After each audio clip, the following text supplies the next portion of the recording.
जो इसमें हम अध्ययन करेंगे वह है चुंबकीय गुण, डी और एफ ब्लॉक के चुंबकीय गुण। ठीक है ना, डी और एफ के क्या होंगे, चुंबकीय गुण। तो चुंबकीय गुण क्या हो सकते हैं?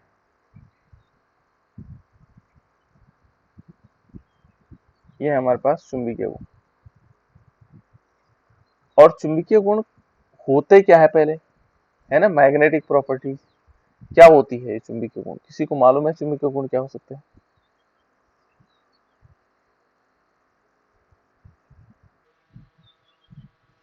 क्या होता है चुंबक? मैंने चुंबक की तरह कार्य करना, है ना, जैसे चुंबकीय गुण क्या हो गया, चुंबक की तरह कार्य करना। और यहाँ पर देखोगे बेटा कि कोई भी परमाणु क्या होता है, ये आता कैसे है? यदि माना कोई परमाणु है हमारे पास, है ना, यदि हम इसमें देखेंगे तो कोई परमाणु है। परमाणु क्या हो सकते हैं? परमाणु यदि देखें, कोई भी परमाणु है तो परमाणु में जो है क्या होता है, एक ऋणावेशित इलेक्ट्रॉन होता है। ऋणावेशित क्या होता है, इसमें इलेक्ट्रॉन होता है। और इस इलेक्ट्रॉन के बारे में हमें पता है, इसकी दो प्रकार की गति होती है।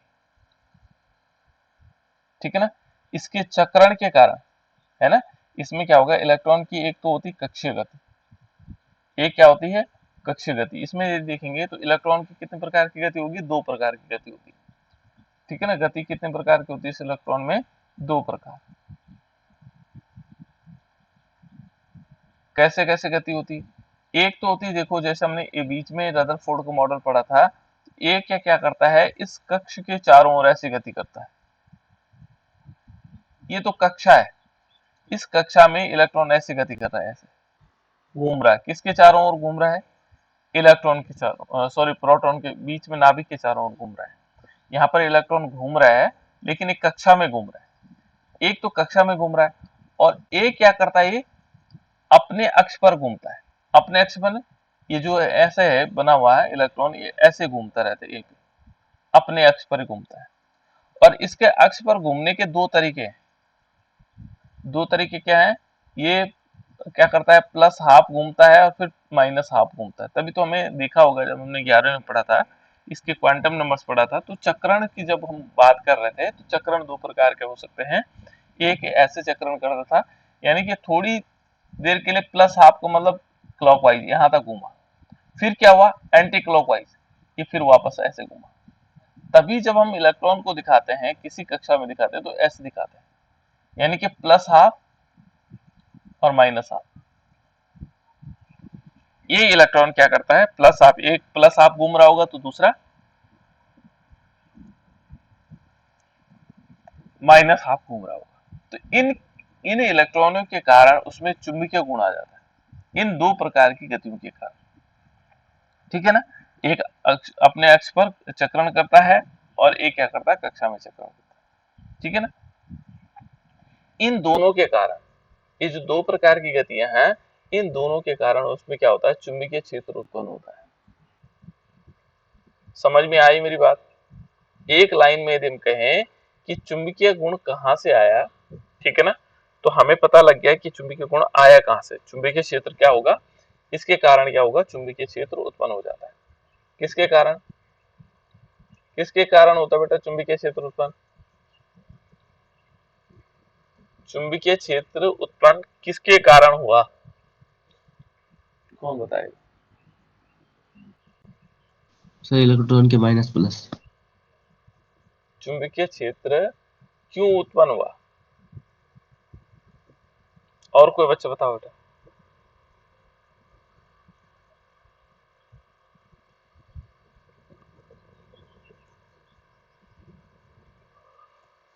चुंबकीय क्षेत्र क्यों उत्पन्न हुआ? सर इलेक्ट्रॉन लगने वाली दो प्रकार की गति। लगती नहीं बेटा, गति नहीं लगती, है ना। यहाँ पर लिखेंगे कि जो परमाणु है ना, और इस परमाणु में इलेक्ट्रॉन है। इलेक्ट्रॉन दो प्रकार की गति करता है। इलेक्ट्रॉन क्या करता है? दो प्रकार की गति। इलेक्ट्रॉन कितने प्रकार की गति करता है? दो प्रकार की गति करता है। और ये दो प्रकार की गति कौन सी हैं? एक तो है कक्षीय गति।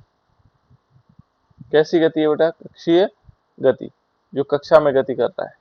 और दूसरी प्रकार की जो गति है वह है अपने अक्ष पर, अपने अक्ष पर गति। दो प्रकार की गति कर रहा है, एक तो अपने अक्ष पर गति कर रहा है और एक कक्षीय गति कर रहा है। और इन गतियों के कारण, ठीक है ना, या इन चक्रण, अपने अक्ष पर चक्रण करता है, ये अपने अक्ष पर क्या करेगा? चक्रण करेगा। गति कह सकते हैं इसको, चक्रण करेगा, है चक्रण ज्यादा सुटेबल वर्ड है ना। कक्षीय गति होगी और अपने उस पर क्या करेगा? चक्रण करेगा।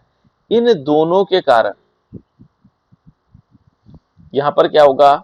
चुंबकीय क्षेत्र उत्पन्न होगा, चुंबकीय क्षेत्र उत्पन्न होगा। क्लियर? चुंबकीय क्षेत्र उत्पन्न होगा। सिंपल प्रोसेस, कोई दिक्कत नहीं, ठीक है ना। क्या होगा? कोई परमाणु है, उसमें ऋणावेशित इलेक्ट्रॉन है, उसमें दो प्रकार की गतियां होती है, ठीक है ना। उसमें गति, कक्षीय गति होती है और अपने अक्ष पर क्या होता है? चक्रण होता है। होती दोनों ही गति है ना। अपने अक्ष पर चक्रण भी, चक्रण होता है। और इसके कारण क्या होता है? परमाणु में चुंबकीय क्षेत्र उत्पन्न हो जाता है, इन दोनों के कारण, ठीक है ना। और जब ये चुंबकीय क्षेत्र उत्पन्न होगा तो इसके अंदर क्या होगा? चुंबकीय गुण उत्पन्न आएगा। क्या होगा? इस चुंबकीय क्षेत्र के कारण क्या हुआ? इसमें ये देखेंगे तो चुंबकीय गुण हो गए। क्या आ गया इसके अंदर? चुंबकीय गुण। देखो सिंपल चीज है, हमें पता लग गया। परमाणु है, इलेक्ट्रॉन है, उसमें उसके पास इलेक्ट्रॉन है तो उसमें गति होती है, एक कक्षीय गति होती है, एक अपने अक्ष पर वो चक्रण करता है। इनके कारण क्या हुआ? चुंबकीय क्षेत्र उत्पन्न हो जाता है। चुंबकीय क्षेत्र उत्पन्न होना ही क्या कहलाता है? चुंबकीय गुण प्रदर्शित करता है, ठीक है ना। और ये जो इलेक्ट्रॉन है या परमाणु है, ये एक छोटे से क्या करेगा? चुंबक की भांति, छोटा सा चुंबक है ना, उस छोटे से चुंबक की भांति व्यवहार कर रहा है। कौन? परमाणु। परमाणु कितना छोटा कण है और वो भी किसकी भांति काम कर रहा है? चुंबक की भांति, ठीक है ना। और उसका मूल कारण है, इसका मूल कारण है कि परमाणु कैसे कैसे चुंबकीय क्षेत्र में चुंबकीय गुणों को प्रदर्शित कर रहा है, उत्पन्न कर रहा है। उसका मूल कारण है उसकी कैसी? कक्षीय गति हो गई, जो कक्षा में गति कर रहा है और साथ साथ में क्या कर रहा है? चक्रण कर रहा है। ये चक्रण गति है। इन दोनों के कारण उसमें क्या आ गया? क्या है बेटा? चुंबकीय गुण आया। क्लियर? ये तो बात क्लियर हो गई होगी। यदि हम देखें कि ये तो आ गया, हमें पता हो गया कैसे कैसे इसमें चुंबकीय क्षेत्र उत्पन्न हुआ। उसके बाद यदि थोड़ी सी और आगे चलते हैं तो जो इस प्रकार के क्या होंगे? इलेक्ट्रॉन होंगे। इनमें कुल चुंबकीय आघूर्ण कितना होगा? यदि हम देखेंगे कुल चुंबकीय आघूर्ण, कुल चुंबकीय आघूर्ण,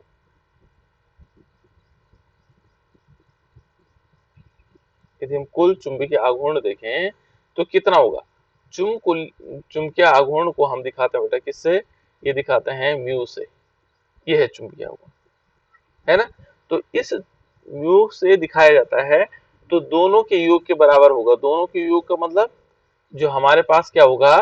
कक्षीय गति होगी और चक्रण गति होगी, इन दोनों के योग के बराबर होगी। यानी कि म्यू इज इक्वल टू, हम क्या कर सकते हैं, यहाँ पर mu is equal to mu left plus mu ऐसे एस, और यहाँ पर बी हम कर सकते हैं, ठीक है ना। यहाँ पर जो ये म्यू एल लिखा हुआ है, ये क्या है बेटा? ये है चुंबकीय आघूर्ण, कक्षीय। कैसे वाला, कक्षीय चुंबकीय आघूर्ण, जो L लिखा हुआ है ना, और जो S लिखा हुआ है ये स्पिन, स्पिन का मतलब चक्रण, ये चक्रण वाला, ये इन दोनों का योग जो होगा ये चक्रण चुंबकीय आघूर्ण है,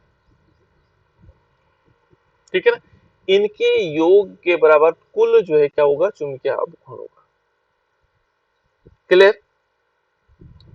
जो यहाँ पर हमने दो शब्द पढ़े थे, एक पढ़ा था कक्षीय चक्रण, कक्षीय गति, और दूसरा पढ़ा था चक्रण गति, ठीक है ना। दो प्रकार की गति। तो हम ये देखेंगे कि यदि मान लीजिए जो कक्षा में गति हो रही है ना, उसको दिखाया म्यू एल से, और जो आघूर्ण हुआ है ना, जो चक्रण गति का जो आघूर्ण होगा उसको म्यू एस से दिखाया, और उन दोनों का योग क्या हो जाएगा, कुल आघूर्ण हो जाएगा म्यू। इस प्रकार से हम दिखा सकते हैं, ठीक है। ठीक है बेटा, इतनी बात समझ में आई। अब हम कह सकते हैं कि इलेक्ट्रॉन एक क्या है, अत्यंत सूक्ष्म क्या है, चुंबक है ना, बहुत छोटा सा चुंबक है। और यदि हम इसका चुंबकीय आघूर्ण देखें, ठीक है ना, चुंबकीय आघूर्ण को देखें तो कुल चुंबकीय आघूर्ण कितना था, ये म्यू इज इक्वल टू हमारे पास आ गया था, mu is equal to mu L plus mu S, ये कुल हो गया, है ना। अब इसमें देखें तो बोर मैग्नेट्रॉन ने क्या कहा, ठीक है ना, चुंबकीय आघूर्ण को बोर मैग्नेट्रॉन में व्यक्त करने किया जाता है। तो इसको हम इस प्रकार से, बोर मैग्नेट्रॉन इस प्रकार से होता है, जैसे हमने बीएम लिखा ना इसके आगे, बोर मैग्नेट्रॉन है, तो BM is equal to BM, Bohr magneton है ना, मैग्नेट्रॉन, तो बीएम इज इक्वल टू, यदि हम यहाँ पर देखेंगे तो ये आएगा सी एच, और यहाँ पर क्या आएगा, अपॉन 4, ये इतना याद रखने की जरूरत नहीं है, 4 पाई एमसी, इस प्रकार से। तो इस प्रकार से बोर मैग्नेट्रॉन के द्वारा हम इसको दिखा सकते हैं। तो ये है चुंबकीय आघूर्ण, ठीक है ना, जिसको हमने देख लिया। अब पता लग गया हमें चुंबकीय गुण इसमें उत्पन्न हो गया, किसके कारण हुआ। अब यहाँ तो हमने केवल अभी चुंबकीय गुण के बारे में पढ़ा, अब हमने पढ़ना है किससे संबंधित, संक्रमण तत्वों से संबंधित। इसका क्या लेना देना है संक्रमण तत्वों में, संक्रमण तत्व, संक्रमण तत्व की डी सीरीज है बेटा, है ना, अलग अलग सीरीज है। एक है 3D सीरीज, कौन सी सीरीज है बेटा, 3D सीरीज, एक है 4D सीरीज, एक है 5D सीरीज। 3D सीरीज कौन बताएगा, एक बच्चा बताएगा, जल्दी से बताओ कौन बताएगा, किसको याद है। चल बेटा शिक्षा तू बता, शिक्षा से पूछना, शिक्षा के नंबर ज्यादा है, जल्दी बता। 4D सीरीज बता।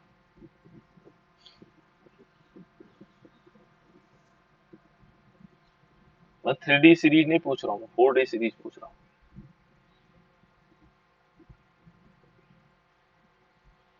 जल्दी बता बेटा, शिक्षा आती है या नहीं आती,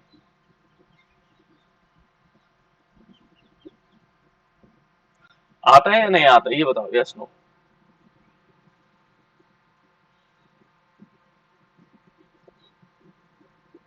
दिव्या तुम्हें आता है बेटा,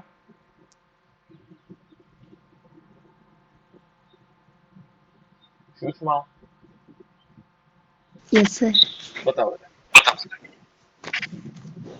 इत्रियम, ये जर्कोनियम, हाँ गुड, नायोबियम, बहुत बढ़िया। Molybdenum, technetium, ruthenium, molybdenum, technetium, ruthenium, radium, rhenium ऐसे बोलते हैं ना, चलो कोई बात नहीं। पैलोडियम, हाँ सिल्वर, हाँ कैडमियम, हाँ, ये हो गया, ठीक है ना, ये पूरी की पूरी सीरीज हो गई बेटा। बहुत बढ़िया। और बच्चों को भी याद करना है, कल ऐसा नहीं होना चाहिए कि कोई बच्चा चुप हो जा रहा है ना, याद हो जाना चाहिए। और ये तीनों सीरीज याद हो जानी चाहिए, पहली, दूसरी, तीसरी। एट्रिबियम या यत्रियम भी बोलते हैं इसको, एट्रिबियम भी बोलते हैं, यत्रियम भी बोलते हैं। जर्कोनियम, ये केवल प्रोनाउंसिएशन पे डिपेंड करता बेटा, है ना। जर्कोनियम, नोबियम, मोलिब्डेनम, टेक्टीसियम, रुथेनियम, रिहेनियम, पैलेडियम और सिल्वर और कैडमियम, ठीक है ना। इसको हम कह सकते हैं इस प्रकार से। ये क्या है हमारे पास, कौन सी सीरीज है, 4D सीरीज है। 5D सीरीज पूछूंगा मैं आप लोगों से किसी, ठीक है ना। और बच्चों किसको याद है बेटा, और किसी को याद है, नहीं याद है, ठीक है ना। अब संक्रमण तत्वों में इसमें देखेंगे, इन संक्रमण तत्वों में scandium, titanium, vanadium, chromium, manganese, है ना,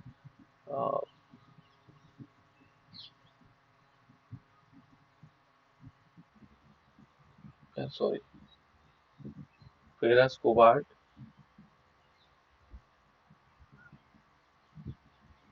इस प्रकार से, है ना। तो ये हमारे पास क्या होगी, 3D सीरीज और 4D सीरीज, ये याद होने चाहिए बेटा, है ना। और 5D सीरीज भी याद होनी चाहिए, हफेनियम से शुरू होती, ठीक है ना। ये पांचों सीरीज याद हो जानी चाहिए, तीनों सीरीज। तो अब देखो बेटा, ये तीनों तो आज तक हो जानी चाहिए थे, आजकल काम भी नहीं है आप लोगों के पास ज्यादा पढ़ने का, है ना। तो देखो ये अब संक्रमण तत्वों में देखेंगे, संक्रमण तत्वों में चुंबकीय गुण देखेंगे, ठीक है ना। तो संक्रमण तत्वों में क्या होगा, यदि हम ये इलेक्ट्रॉन देखेंगे तो यहाँ पर क्या होता है बेटा, देखो जो n-1 उपकोष में इलेक्ट्रॉन भरे जाते हैं, पहली विशेषता तो इसकी ये है। यहाँ पर क्या होता है, n-1 में इलेक्ट्रॉन पर उपकोष में इलेक्ट्रॉन भरे जाते हैं, ठीक है। और यदि हम इसमें देखेंगे तो इसके बाह्य वातावरण पर अधिक प्रभावित होते हैं, इसके कारण क्या होगा, बाह्य वातावरण को अधिक प्रभावित करता है। और इनकी जो कक्षीय गति होती है बहुत सीमित होने के कारण जो है क्या होता है, म्यू का मान क्या होगा, म्यू एल, कक्षीय जो गति है वो नगण्य होती है, ध्यान रखना। यहां पर जो म्यू एल है वो नगण्य है, किसके लिए, किसके लिए, संक्रमण तत्वों के लिए। यानी कि दो प्रकार की गतियां बताई थी और उसमें म्यू जो है क्या है, वो नगण्य है। तो कुल यदि हम देखें कुल आघूर्णन कितना हुआ, तो वो किस पर डिपेंड करता है, हमेशा म्यू एस पे। यानी कि जो उसका चक्रण है, कौन सा वाला, जो अपने अक्ष पर चक्रण है इलेक्ट्रॉन का, उस पर ज्यादा डिपेंड करता है इसका आघूर्णन। इतनी बात क्लियर हुई बेटा। यहाँ हम ये देखेंगे कि संक्रमण तत्वों में जो इलेक्ट्रॉन भरे जाते हैं वो भरे जाते हैं n-1 उपकोष में, और इन इलेक्ट्रॉनों के भरे जाने के कारण इलेक्ट्रॉन सतह पर होते हैं, माने किनारे होते हैं, देखो सतह का मतलब किनारे यहाँ पर होंगे, है ना, सतह पर होंगे, जो बहुत क्या होते हैं, बाहरी वातावरण से बहुत प्रभावित होते हैं। ये जो सतह पर इलेक्ट्रॉन है ये बाहरी वातावरण से क्या होंगे, प्रभावित होंगे।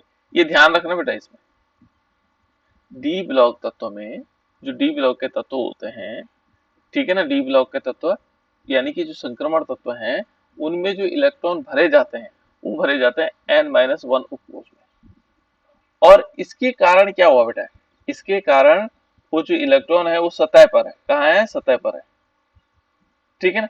और सतह पर होने के कारण क्या है, ये बाह्य वातावरण से अधिक प्रभावित होते हैं। इसलिए क्या होता है, इनकी जो कक्षीय गति है बहुत सीमित होती है। जो कक्षीय गति क्या होगी, यहाँ पर जो कक्षा की गति है वो सीमित होती है, होने के कारण क्या होगा, इनका जो चुंबकीय आघूर्ण है म्यू एल है, कैसा है, नगण्य है, कोई इसकी गणना ही नहीं की जा सकती, बहुत कम। और इसके कम होने से क्या हुआ, नगण्य माने गिना न जा सके जो, है ना। इसका जो चुंबकीय आघूर्ण होगा वो म्यू होगा, वो किस पर डिपेंड करेगा, इलेक्ट्रॉन के लिए जो क्या होगा, म्यू बराबर क्या होगा, म्यू एस माना जा सकता है। ठीक है ना। अब ये कहता है कि जो संक्रमण तत्व है के उपसहयोजकों में ये के चुंबकीय आघूर्ण का मान क्या होगा, इसका सूत्र इस प्रकार से हो जाएगा, क्योंकि केवल किस पर डिपेंड कर रहा है, अक्ष सॉरी जो हमारे पास कौन सा है, चक्रण है, चक्रण पर गति जो अपने अक्ष पर जो चक्रण है उस पर डिपेंड कर रहा है। तो यहाँ पर म्यू इज इक्वल टू, इसके लिए फॉर्मूला आ जाएगा, यहाँ पर आएगा बेटा एन, ठीक है ना, और यहाँ आएगा n+2।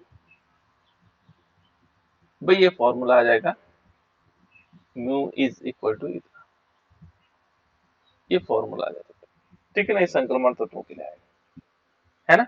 जब क्या होगा देखो, इसमें कहता है कि जब किसी पदार्थ को बाह्य चुंबकीय क्षेत्र में रखा जाता है तो इनके व्यवहार तीन प्रकार से बांटे जा सकते हैं। अब मान लीजिए सपोज हमने क्या किया, इस डी ब्लॉक के तत्वों को किसी बाह्य वातावरण में रख दिया, है ना, तो इसमें तीन प्रकार के व्यवहार दिखाता हूँ। कौन कौन से व्यवहार दिखा सकता है बेटा, एक तो पहला व्यवहार दिखाएगा ये कैसा, प्रतिचुंबकीय, ठीक है ना, तीन चीजों को दिखाता है। एक क्या दिखाता है, प्रतिचुंबकीय गुण।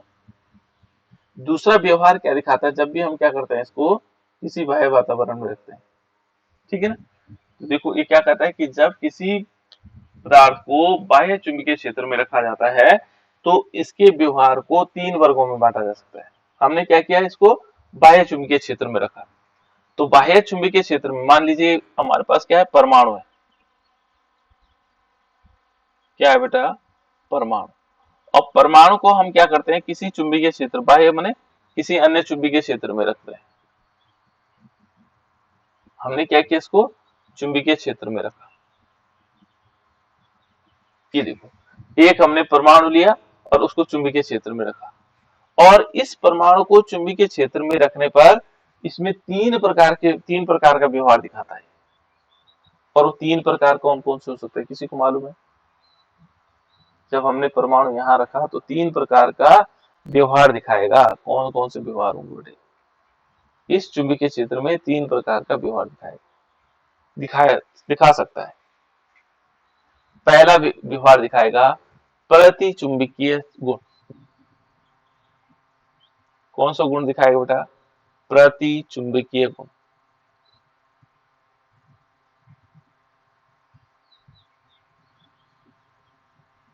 ठीक है, ध्यान रखना, मान लीजिए हमने कोई परमाणु लिया और उसको हमने किसी बाह्य चुंबकीय क्षेत्र में रखा, तो यह तो प्रतिचुंबकीय गुण दिखाएगा। क्या दिखाएगा, प्रतिचुंबकीय, जिसको हम बोलते हैं डायमैग्नेटिक, डायमैग्नेटिक,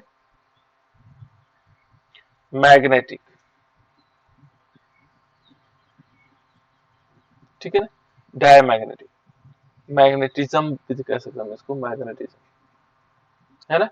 दूसरा क्या दिखा सकता है बेटा, अनुचुंबकीय। बिल्कुल, बहुत बढ़िया, अनुचुंबकीय। दूसरा दिखा सकते हो बेटे अनुचुंबकीय, जिसको हम कहते हैं पैरामैग्नेटिक, पैरामैग्नेटिज्म। तीसरा कौन सा गुण दिखा सकता है,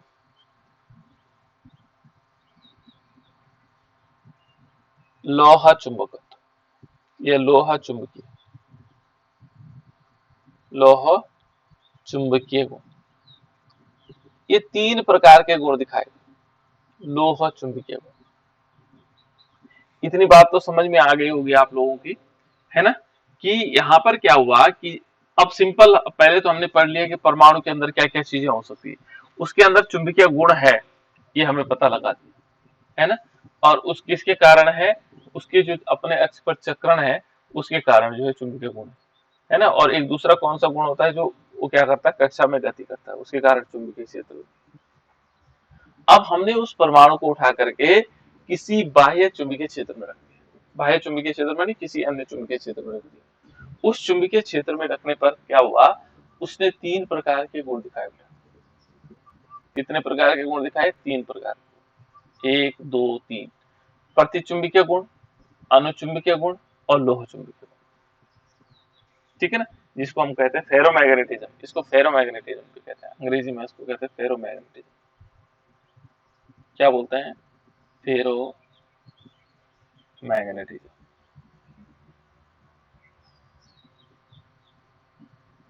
फेरोमैग्नेटिज्म। ये हो गया पैरामैग्नेटिज्म। याद रखना बेटा, इनको अंग्रेजी में भी याद रखना, ठीक है ना। 3 प्रकार के गुण दिखा रहे हैं। अब पहले हमें जानेंगे कि प्रतिचुंबकीय है क्या। ये जो प्रतिचुंबकीय शब्द है, इससे क्या समझ में आ रहा है ना। प्रतिचुंबकीय गुण क्या है। पहला जो नंबर है, ये है डायमैग्नेटिज्म या प्रतिचुंबकीय। डायमैग्नेटिज्म, या हम इसको कह सकते हैं बेटा डायमैग्नेटिज्म, या हम कहते हैं इसको प्रतिचुंबकीय।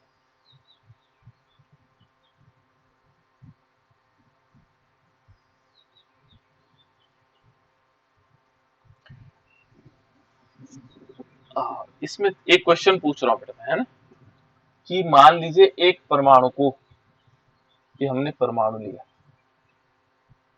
ठीक है ना, और इस परमाणु को उठा करके मैंने क्या किया, बाह्य चुंबकीय क्षेत्र में रखा। इसमें रखा, बाह्य चुंबकीय क्षेत्र में रखा, ठीक है ना। इसके कारण इसमें 3 प्रकार के व्यवहार दिखा रहा। कितने प्रकार के व्यवहार दिखा रहा है? 3 प्रकार। 3 प्रकार के व्यवहार दिखा रहा। वो व्यवहार कौन कौन से हैं, बताओ तो बेटा प्रियांशी। मैंने एक परमाणु को लिया और उसको मैंने बाह्य चुंबकीय क्षेत्र में रखा। उसने 3 प्रकार का चुंबकीय व्यवहार दिखाया। कौन कौन से व्यवहार है चुंबकीय व्यवहार? प्रियांशी बताओ।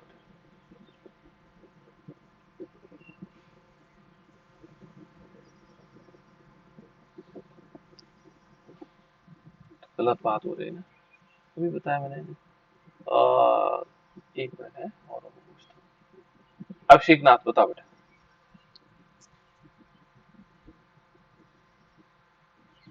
तुम सो तो नहीं रहे हो, पहले ये बताओ, ये चेक करना पड़ेगा। साहिल तो नहीं सो रहा था। आयुष,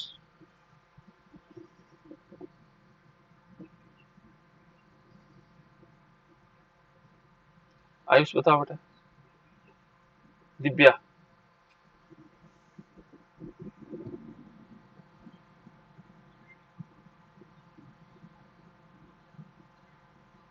कृष्णा, प्रतिचुंबक अनुचुंबक लोह चुंबक बिल्कुल, कैसा? हाँ, चलो बहुत बढ़िया। काजल, प्रतिचुंबकीय गुण, अनुचुंबकीय गुण, लोह चुंबकीय गुण। प्रियांशी, प्रतिचुंबकीय गुण, अनुचुंबकीय गुण, लौह चुंबकीय गुण। राहुल, राहुल बेटा। सर प्रतिचुंबकीय गुण, अनचुंबकीय गुण और लोहा चुंबकीय गुण। शिक्षा, शिक्षा,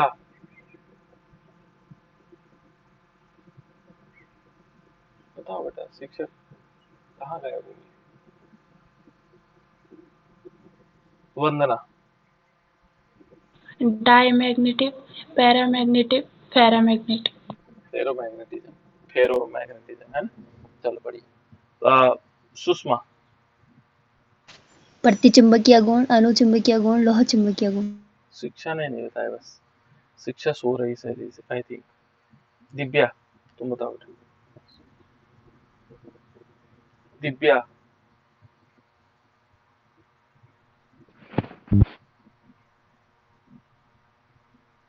प्रतिचुंबकीय गुण, अनुचुंबकीय गुण, लोह चुंबकीय गुण। सो मत बेटा, है ना। आयुष,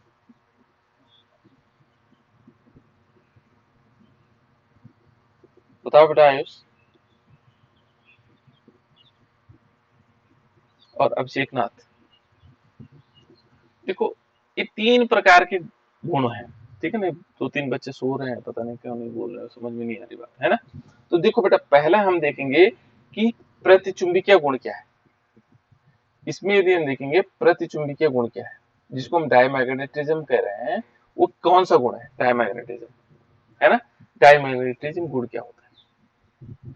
तो ये कहता है कि मान लीजिए हमारे पास कोई कोई पदार्थ है और चुंबकीय क्षेत्र में रखने पर यदि हम चुंबकीय प्रतिचुंबकीय देखेंगे, मान लीजिए किसी पदार्थ को इस ये गुण क्या है, पहले हम इस गुण को जानेंगे, तब हम जानेंगे कि संक्रमण तत्वों में है क्या ये हम पहले पढ़ चुके हैं वैसे, ठीक है ना। जब हमने शुरू पहला चैप्टर पढ़ा था तो ये क्या कहता है कि मान लीजिए हमने कोई पदार्थ लिया और उस पदार्थ को यदि हम क्या करते हैं, मान लीजिए कोई चुंबकीय क्षेत्र यहाँ पर, ये चुंबकीय क्षेत्र है यहाँ, और इस पदार्थ को यदि हम क्या कर देते हैं, इस चुंबकीय क्षेत्र में रखने पर ये क्या करता है, उसकी तीव्रता को कम कर देता है ना, तथा चुंबकीय क्षेत्र में के प्रति आकर्षित होता है, ठीक है, सॉरी प्रतिकर्षित होता है। यानी कि जैसे मान लीजिए हमने कोई पदार्थ लिया और इस पदार्थ को चुंबकीय क्षेत्र में रखा और ये चुंबकीय क्षेत्र में क्या हो रहा है, प्रतिकर्षित हो रहा है या इसकी तीव्रता को कम कर दे रहा है, चुंबक की तीव्रता को, या प्रतिकर्षित हो रहा है, तो उस पदार्थ को हम बोलते हैं प्रतिचुंबकीय पदार्थ, ठीक है ना। जब किसी पदार्थ को हम क्या करते हैं, सिंपल भाषा में याद रखें, जब किसी पदार्थ को जो क्या करते हैं हम चुंबकीय क्षेत्र में रखने पर वो क्या कर देता है, चुंबकीय क्षेत्र के में प्रतिकर्षित होता है ना, तो उसे कहते हैं प्रतिचुंबकीय पदार्थ, या चुंबकीय क्षेत्र की तीव्रता को कम कर देता है, उसे भी क्या कहते हैं, प्रतिचुंबकीय पदार्थ कहते हैं, ठीक है। और यह गुण कहलाता है प्रतिचुंबकत्व, इस गुण को हम कहते हैं प्रतिचुंबकत्व। तो सिंपल एक लाइन याद रहेगा कि प्रतिचुंबकीय क्या हुआ, कि जब मान लीजिए हमने किसी पदार्थ को क्या किया, चुंबकीय क्षेत्र में रखा और वो प्रतिकर्षित कर दे रहा उसको, तो वो क्या कहलाएगा, प्रतिचुंबकीय पदार्थ कहलाएगा, है ना। और इसमें क्या होगा बेटा, ये जो गुण है ये प्रतिचुंबकीय गुण है, ठीक है ना। और जो ऐसे पदार्थ होते हैं, जो प्रतिचुंबकीय पदार्थ होते हैं, प्रतिचुंबकीय पदार्थ होते हैं, वो क्या करते हैं, चुंबकीय बल रेखाएं दूर होने लगती हैं। ऐसे पदार्थों से जो चुंबकीय बल रेखाएं होती हैं वो क्या होने लग जाती, दूर होती हैं। जैसे मान लीजिए देखो, चुंबक के बीच एक चुंबक यहाँ है और एक चुंबक ये है, इनके बीच हमेशा ध्यान रखना बेटा, इनके बीच चुंबकीय बल रेखाएं होती है। यदि आप लोगों ने देखा होगा, हाई स्कूल में देखा होगा, तो इस प्रकार से एक रेखाएं निकलती चुंबक के चारों ओर, ऐसे, है ना, ऐसी रेखाएं निकलती है, जिससे बटरफ्लाई टाइप का बन जाता है। ये छोटा सा पाउडर लेते हैं, किसका, आयरन पाउडर लेते हैं और नीचे चुंबक रख लेते हैं, तो वो इस प्रकार से हमें दिखाई देता है, ऐसे बटरफ्लाई की तरह, है ना। ये चुंबकीय रेखाएं। और मान लीजिए हमने क्या किया, इनमें क्या किया, इस प्रकार के जो पदार्थ हैं, यदि हमने पदार्थ को यहाँ रखा तो इससे क्या होगा, ये चुंबकीय बल रेखाएं दूर होने लग जाते हैं ऐसे, ठीक है ना। और उससे क्या हो जाता है, चुंबकीय ऐसे पदार्थों से जो है चुंबकीय बल रेखाएं क्या हो जाती हैं, दूर होने लगती हैं, ठीक है ना। और ऐसे पदार्थों की उपस्थिति में क्या होगा, उपस्थिति में परमाणु या आयन, है ना, में उपस्थित सभी इलेक्ट्रॉन युग्मित होते हैं। जो ऐसे इस प्रकार के जो पदार्थ होते हैं, उनमें जो इलेक्ट्रॉन होंगे वो कैसे होंगे, युग्मित इलेक्ट्रॉन होंगे। इलेक्ट्रॉन कैसे होंगे, इनमें इलेक्ट्रॉन होंगे, बहुत इंपॉर्टेंट पॉइंट है ये, इलेक्ट्रॉन कैसे होते हैं, इसमें युग्मित होते हैं। किसमें, जो ये प्रतिचुंबकीय पदार्थ होते हैं, इनमें क्या होंगे, इनमें माना जाता है कि इन परमाणुओं में सभी जो है क्या होंगे, सभी इलेक्ट्रॉन युग्मित होंगे प्रतिचुंबकीय पदार्थ। एक तो पहला पॉइंट तो हमें समझ गए, ये क्या करता है, ये चुंबकीय क्षेत्र को प्रदर्शित करता है। और इनमें क्या होता है, इनमें प्रत्येक जो है क्या होगा, परमाणु होगा, जो परमाणु होगा, इसमें सभी जो इलेक्ट्रॉन क्या होंगे, जितने भी उपस्थित इलेक्ट्रॉन होंगे वो युग्मित अवस्था में होंगे। इसमें क्या होंगे, युग्मित अवस्था में इलेक्ट्रॉन होंगे, युग्मित इलेक्ट्रॉन होंगे, ध्यान रखना। यहाँ पर इसकी पहचान यही है, प्रतिचुंबकीय पदार्थ की पहचान ये भी है कि इसमें क्या होता है, सारे के सारे युग्मित इलेक्ट्रॉन होते हैं, है ना। और इसमें यदि माना युग्मित इलेक्ट्रॉन से क्या हुआ कि मान लीजिए एक ने चुंबकीय क्षेत्र उत्पन्न किया तो दूसरे ने उसको खत्म कर देते हैं। इस प्रकार से क्या होगा, चुंबकीय क्षेत्र नहीं होता है, ठीक है ना। इनमें क्या होगा, चुंबकीय क्षेत्र की कमी होती है। तो यहाँ पर एक पदार्थ यदि चुंबकीय आघूर्ण उत्पन्न करता है तो दूसरे उस चुंबकीय आघूर्ण को क्या कर देता है, उदासीन कर देता है, ठीक है ना। अतः इनमें क्या होगा, कुल चक्रण आघूर्ण क्या होगा, शून्य होगा। यहाँ पर ये तीसरा पॉइंट देखो, पहला पॉइंट क्या देखो, इसमें यदि देखेंगे प्रतिचुंबकीय गुण क्या क्या सीखा हमने इसमें। प्रतिचुंबकीय गुण एक तो पहला क्या करता है, ये चुंबकीय क्षेत्र को से में प्रतिकर्षित होता है। चुंबकीय क्षेत्र में क्या होता है, प्रतिकर्षित होता है। जो हमारे पास प्रतिचुंबकीय पदार्थ होते हैं वो चुंबकीय क्षेत्र में क्या होते हैं, प्रतिकर्षित होते हैं। दूसरा पॉइंट हमने क्या सीखा बेटा, इसमें देखा हमने, इसमें क्या होते हैं कि जो सभी परमाणु क्या होते हैं, युग्मित सभी परमाणु में जो परमाणु होंगे, परमाणु में जो हमारे पास परमाणु है, परमाणु में सभी इलेक्ट्रॉन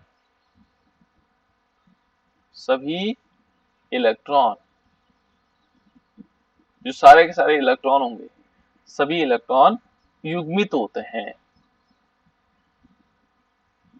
दूसरा पॉइंट है, पहला पॉइंट क्या है, ये चुंबकीय क्षेत्र में प्रतिकर्षित होते हैं। दूसरा पॉइंट हमने सीखा कि परमाणु में सभी इलेक्ट्रॉन क्या होते हैं, युग्मित होते हैं, इस वाले में प्रतिचुंबकीय पदार्थ। और तीसरा क्या होगा, तीसरा होगा कुल चक्रण। इस प्रकार के जो पदार्थ हैं उनमें कुल चक्रण आघूर्ण, जो कुल चक्रण आघूर्ण,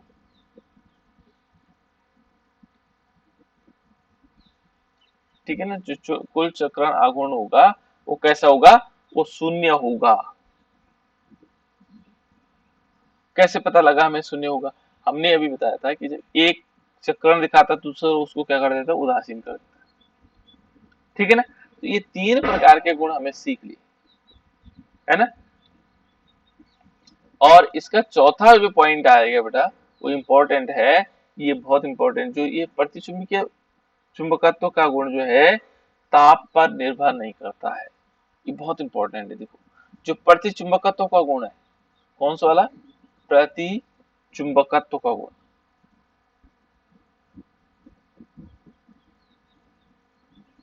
प्रतिचुंबकत्व का गुण ताप पर निर्भर नहीं करता। किस पर नहीं करेगा, ताप पर निर्भर नहीं करेगा।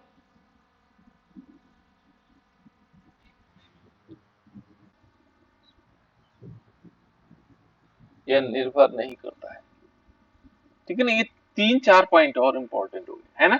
यानी कि हम इसको कह सकते हैं कि यह पदार्थ क्या होगा, ये प्रत्येक पदार्थ में युग्मित इलेक्ट्रॉन गुण होते हैं और जो कि प्रत्येक पदार्थ में होते हैं, ठीक है ना। इससे कोई ताप का कोई ज्यादा प्रभाव नहीं पड़ेगा जो प्रतिचुंबकत्व पर है ना, इसमें ताप का कोई प्रभाव नहीं पड़ता, ठीक है ना।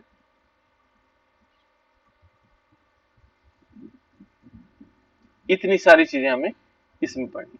तो ये देखो बेटा, ये हमने प्रतिचुंबकत्व को पढ़ लिया कि प्रतिचुंबकत्व होता क्या है, ठीक है। दूसरा पॉइंट है इसमें, वह है अनुचुंबकत्व। कौन सा है, अनुचुंबकत्व। अनुचुंबकत्व या अनुचुंबकीय गुण। अब अनुचुंबकीय गुण क्या हो सकते हैं बेटा, पहला पॉइंट तो इसमें अनुचुंबकीय होता क्या है, आकर्षण लगता सर, आकर्षण। बिल्कुल, जो बाह्य चुंबकीय क्षेत्र में आकर्षित हो रहा होगा, चुंबकीय क्षेत्र से आकर्षित हो रहा होगा, वहां तो प्रतिकर्षित हो रहा था, है ना। और ये क्या कर देता है, उसकी तीव्रता, चुंबकीय क्षेत्र की तीव्रता बढ़ा देता है। मान लीजिए हमारे पास कोई अनुचुंबकीय पदार्थ आ गया, ठीक है ना, अनुचुंबकीय पदार्थ आ गया तो हमने उसको क्या किया, मान लीजिए हमने यहाँ चुंबकीय क्षेत्र में रख दिया, मैंने क्या किया, चुंबकीय क्षेत्र में रख दिया,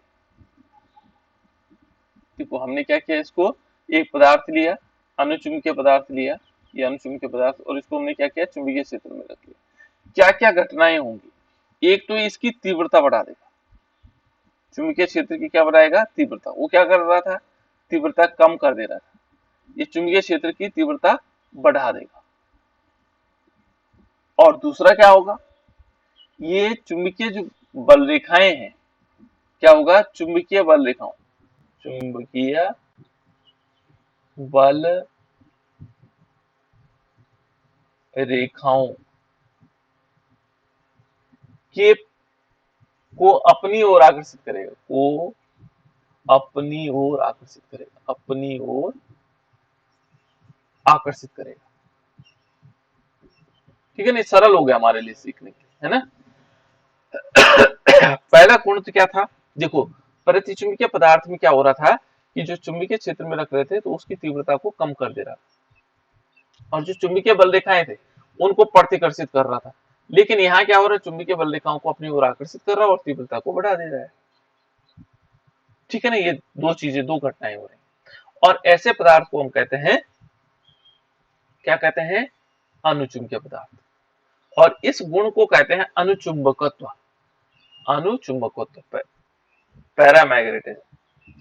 इसमें क्या होगा बेटा, देखो इसमें सभी इलेक्ट्रॉन क्या होंगे, सभी परमाणु में उपस्थित सभी इलेक्ट्रॉन क्या होते हैं, आयुग्मित होंगे। यहाँ पर क्या होंगे, परमाणु में उपस्थित सभी इलेक्ट्रॉन क्या होंगे, आयुग्मित होंगे। वहां क्या था, युग्म बना रहे थे। ठीक है, यहाँ पर यदि देखेंगे तो यहाँ पर क्या होगा, उसमें चुंबकीय आघूर्ण क्या हो रहा था, देखो कुछ पॉइंट यहाँ देखो, ये देखो चुंबकीय कुल चक्रण आघूर्ण क्या हो रहा था, शून्य हो रहा था।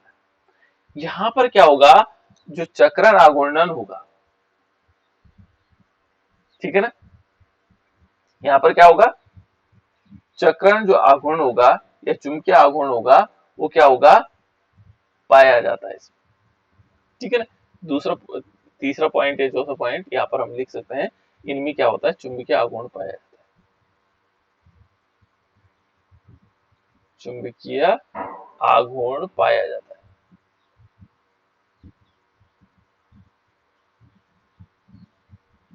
ठीक है ना, ये हो जाएगा। और तीसरा एक नेक्स्ट पॉइंट हो जाएगा इसमें, इस वाले में, पहले वाले में क्या था, ये ताप पर निर्भर नहीं करेगा, है ना, और इसमें यदि देखेंगे इस पर ताप का प्रभाव पड़ेगा शायद, आई थिंक।